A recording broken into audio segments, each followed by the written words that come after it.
And now we are back at Metallica. Ride the lightning, Josh, and tell us where we land in the charts. Yes, Ride the Lightning is Metallica's second album. We are going in order, I believe. From 1984, it is the second highest rated album of 1984.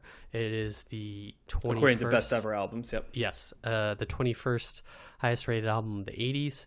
It is Metallica's second highest ranked album of their 24 albums, with Master of Puppets being one, and Kill 'Em All, which we covered last week, is number 5. And Metallica is ranked the 41st highest rated artist in overall rankings by Best Ever Albums. Okay. Well, how familiar were you, Josh, with Ride the Lightning? I definitely listened to it before, but it's been so long that I essentially forgotten it, and I definitely appreciated listening to the previous Metallica album last week in comparison to this one. Well, let's invert the structure, because Matt, I think, had the least familiarity with this era of Metallica, right? Yeah. If I knew it a lot and you knew it a fair amount, he didn't. Let's start with what Matt thought of this album, and we'll riff off of that. Does that work? That sounds good. So the ghost of Matt says what? He says he had a similar reaction as he did with Kill 'Em All, but I can hear their sound getting more mature here. Standouts include Fade to Black, which seems like their first attempt at a Metallica ballad, even though it's not a true ballad in the traditional sense. He loves Call of Cthulhu as well, especially the guitar tones at the very end. Crazy fast musicianship all over the place and chock full of energy and aggression. It was interesting including this along with Maiden this week for two different takes on metal, and while he loves both, he thinks Maiden sticks out as being slightly more enjoyable for him, mainly because of the stronger melodic tendencies. But he still loved listening to this as well, and he's definitely more into Metallica now than he was just a few weeks ago. Thumbs up. I think it's interesting he doesn't describe this as melodic, because I think I found it very melodic. Yeah, Matt has his taste, you know what I mean, and his preferences. I mean, it's not as melodic as Iron Maiden, but no, but like it's not like apples and oranges either. There's like a lot of melody on this album, I feel like, and we'll talk about. But what'd you think? I guess we probably could talk about it in general, and I guess what we're going to be doing with Metallica is we're going to be able to compare and contrast the entire run of the 80s albums. So we're doing this with Kill 'Em All, having been covered. So thoughts? Yeah, I really like this album. It's I liked it more than Kill 'Em All. I can see the growth of the band here. They're definitely trying to expand their sound and branch out. I mean, the biggest evidence of that is their incorporation of acoustic guitar in some parts, and kind of acting as preludes or almost intermissions on some of the songs. I think they are getting more ambitious in terms of their song structures and their themes, and also kind of the way their songs, the way the music plays out in the song. I guess that gets to structure. I mean, in some ways that is similar to Power Slave in terms of, I think they are trying to go for more and maybe channeling that anger in a different way than on Kill 'Em All, where I think Kill 'Em All is like this just almost like teenagery statement of, I'm angry in a lot of ways, and this is how, but it's like a punch in the face, and this is more of like they were even trying calculated. To do some of, they were even trying to do some of those like metal themes, like of fantasy and the horse. There's none of that on this album. No, like this is all personal narrative. Yeah, like, there's angry male. Still, like alpha angry male, so but it sounds more mature in some ways. It sounds more thought out, or the songwriting, I think, has matured. I think not only the acoustic guitar, but they're incorporating some sound effects effectively. Obviously, like the bells on For Whom the Bell Tolls would be the classic example. But and Creeping Death, that reminded me of a Black Sabbath song. I think the start of that really resonated with me. There's melody all over the place in this album, more so than in Kill 'Em All. Although I think it's like putting the acoustic. So the opening track is Fight Fire with Fire, and they have like a nice gentle acoustic guitar to start with that, and then somehow it like goes even harder than the first album on that track. Yep. I feel like it might just be in comparison to the acoustic guitar, but that song just is like a real wake-up call to start the album. There's a great drum part. They're incorporating some evil sound effects, or an evil like demonic laugh into it as well. Ride the Lightning has this complex guitar to it, and overall, like top to bottom, I really liked Kill 'Em All. I found this like a much more attention grabbing listening experience, and just kind of more enjoyable overall. So yeah, thumbs up for me. Yeah, I think this is a large step forward. I like Kill 'Em All, but this is like where Metallica starts to become like a band that you listen, you go, whoa, like this is a band that has chops that transcend them from their genre, right? And like I really do think it's stark when you listen to this album to see the step forward they took. You mentioned a lot of the reasons why. I mean, Matt's not wrong that it's the first delve into a ballad, and you mentioned the acoustic guitar and stuff, but like Lars never sounds better on the drums than he sounds on this album. Mm-hmm. He's just absolutely murdering the drums on this. He's just hitting them extremely hard.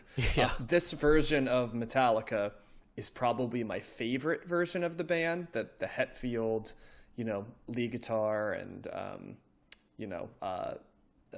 guitar and vocals.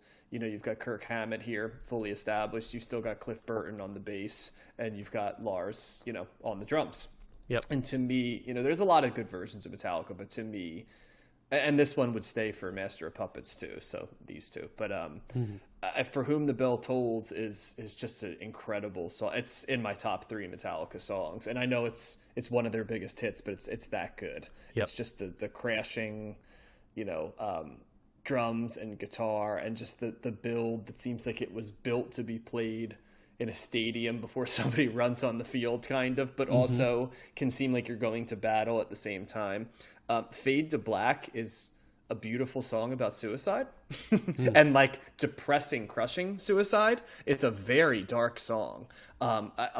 One thing you notice too is that like this is where James Hetfield starts writing about songs where you're like, he's got some deep stuff he's processing here. That like narrative darkness that I think I joked last week with Kill 'Em All, but like James Hetfield really like has a corner on a certain type of male psyche that like he's able to get people to, in their own way, kind of express feelings, because there's always a veneer of anger and aggression, but then he kind of sneaks in like the feels, kind of, which I think kind of describes him a little bit as well, especially when you know his biography. But I think those obviously the songs most people would know. Fight Fire with Fire establishes right off the bat that this is going to be a different type of Metallica album because of, like you said, just the juxtaposition between the sort of sweet, soft guitar entry and then the crashing thrash metal sound. And make no mistake about it, they are still playing at thrash speed right here. Creeping Death is another song that I really like, but also, as you might imagine, from a song, called Creeping Death, pretty stark lyrically. Yep. And you wonder, like, a lot of these tracks, I think what's interesting is they could be taken as sort of universal themes, or you could personalize them. And I think that's a little bit of, if you're listening to this and my God, like this being 1984, you're trying to think like, what is in the like landscape, like it must have been just complete revelation, right? For people that because if you're a metalhead in like 1983 or 84, right? Most of the metal you're listening to has like a theatrical element or like a glam element. As much as you're getting dark metal, like, you know, Black Sabbath's kind of winding down. Even Ozzy, you know, Randy Rhoads is gone at this point. You know, this doesn't really resemble like Ozzy solo, right? I mean, it has some elements of like what Black Sabbath did in terms of the heaviness and the darkness, but as we mentioned before, they were sludgy. This is full speed ahead. What I guess this is like if you kind of like some of the elements of punk, right? But you want your stuff to be harder, longer, and you want, what would you like? I guess what you say about Metallica is it's a very masculine, traditionally masculine energy, right? Mm-hmm. That is the best way I could describe it.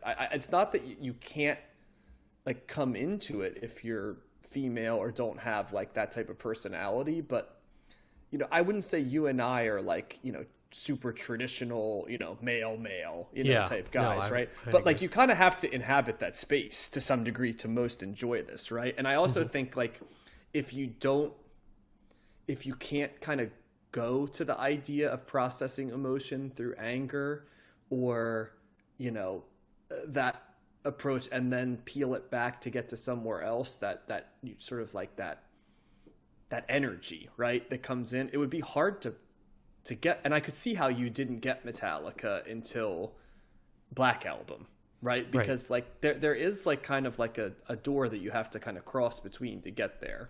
And you know, I think some people might say that some of like what it embodies would be sort of like a toxic idea, right, of like, man, and that's not to say that Metallica is toxic, but I'm just saying it's kind of like, you know, you're not expressing emotion easily, you know, and stuff like that. And so like, this is how you process it, right? Yeah. And I think that's why Metallica sold so many damn albums like under the radar in the 80s, because there'd just be everywhere across the country, you know, and in that era, could you imagine if you could have distributed stuff worldwide at that point? Like it got out. I mean, this stuff would have broken huge across the world, and it got out in theirs, but it gets out slower, right? In that era, especially when you're kind of doing it underground. And I think like there had to have been kids just like every week hearing this and going, oh my God, this like more so than almost any artist I feel like that we've covered so far, I can hear as I listen to these songs, like people across the United States, like coming across this and going, this is my stuff. Yeah, you know, it's your it's like your lodestone or like, something. It's like you take hardcore, right? And you're like, I want hardcore, but I want it to sound like something I want to listen to, right? And like, so the capitalization is so much bigger. You get the energy, but also with chops, right? And make no mistake about it, Metallica has chops, especially this version of Metallica, and a pop sensibility and melody as well. That, I mean, that's the secret sauce. You know, even compared to their contemporaries like Megadeth and Slayer and stuff. I mean, there's just a melodicism in Metallica, like that. Just it's what makes them Metallica. Yeah, and it must have been, you know, they didn't exist in a vacuum. There must have been other thrash metal bands out there at the same time, but they just weren't as good, or they just, I mean, they talk about like Venom and stuff, like some of the like new wave of British heavy metal bands, but that were a little bit heavier, right? Motorhead, as Matt mentioned, you know, a little bit, you know, playing hard, and there were some, but none of those bands had Metallica's level of melody. Right. And songwriting, you know, no way. Like that's what made Metallica, you know, it's hard to not say they're not the most influential metal band ever, right? I guess if you define bands like Black Sabbath or Led Zeppelin as metal, I guess you could make an argument. But who's bigger than Metallica in the metal genre? I mean, I think they're at this point certainly the most well-known metal band of all time, probably in the pop culture sense. I think so.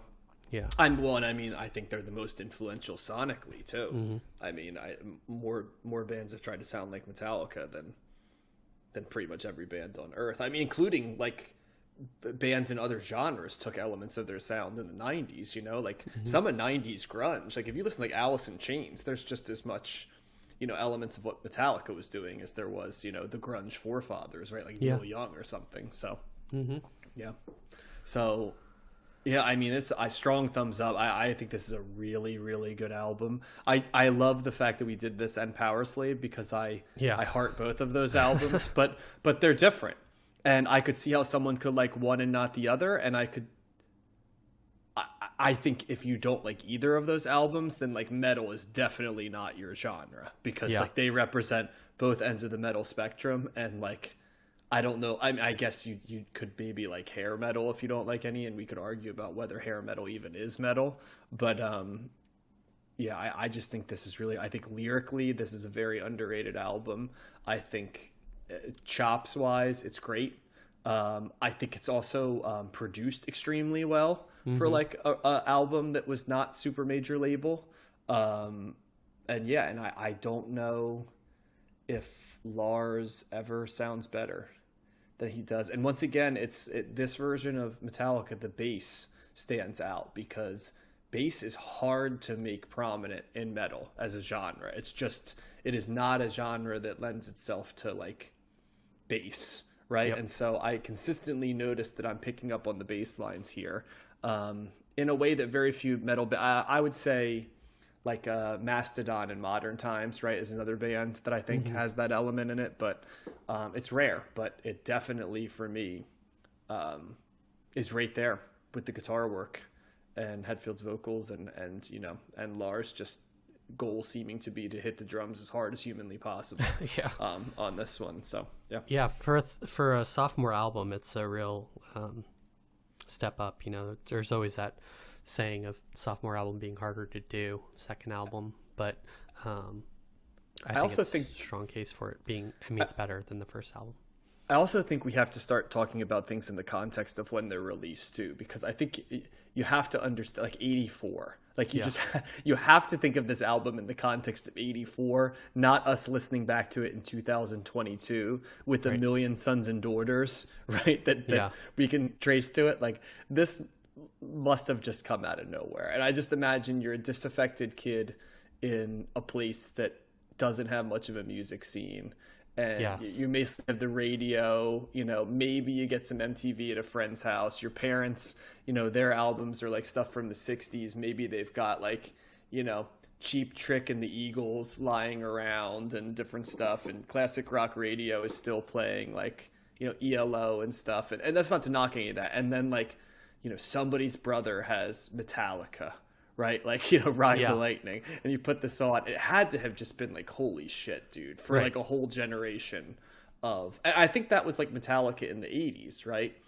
Like for a whole generation of people, it was like they have their, like, I picked this cassette up. And it's like a life-changing, you know, experience. Yeah, for kids that were in their formative years. Yeah, kids in the 80s. You know, we came a little later when, like, you're exposed... You know, we you know, I think I got to Metallica first, like, you know, one was on MTV, right? And you weren't really stumbling, you know, for me, that was, I think, when I was 8, maybe, and like maybe, 8, I think, is when that came out. And so, like, I heard it, and it's, you know, it's a ballad, it's a good ballad, but I'm not being introduced to Metallica in my teenage years through Ride the Lightning, right? I'm being introduced through, like, a track that I think was the first attempt to really create, like a crossover type song, and then later you're getting the Black Album where they make a conscious bid to kind of tone it down a little bit. So I do think it's a slightly, and I know Matt always tells that experience, it's just such a different experience than what it must have been like to be 15 or 16 years old and listening to music, and then this comes into your world, you know, in like 1984 in that landscape where you're like, holy God, like what the hell is this? You know, so I'm trying to think of, we've talked about a couple of things like that. We've talked about what it must have been like to have like heard the Velvet Underground for some of these musicians, or Zeppelin, right, would be another. We talked about that album in 1969, feeling like aliens put it on, or the Stooges. There's just a few that it's like, this is just different, you know, this is just definitely. So, it's it's great. Would you still recommend, if you were exposing somebody to Metallica for the first time, would you still start with the first album? I think I would, just so they could... God. I mean, are they partial to metal or are they not partial to metal? Because if they're not super partial to metal, it's the Black Album. I guess if you were, you start, if you're because I mean, it's metal enough that it's heavy, right? But it's like, but if you're like, I would like to, I would say Master of Puppets. And we're going to talk about this. I won't go far into that, but I think Master of Puppets is the one you want. I don't know if I'd go Kill 'Em All. I think that's not as it's not even as accessible as this album. I don't think. No, I don't think so. Yeah, I mean, we'll get to do a couple others, but my initial thoughts are like Master of Puppets is probably the place to start, like a potential Metallica fan, and then work them backwards to these out. Well, you could either work them backwards to this album or work them forwards. You know, you could do either way. Yeah. So thumbs up from all of us. Oh yeah, strong thumbs up for me on this one for sure. Yep.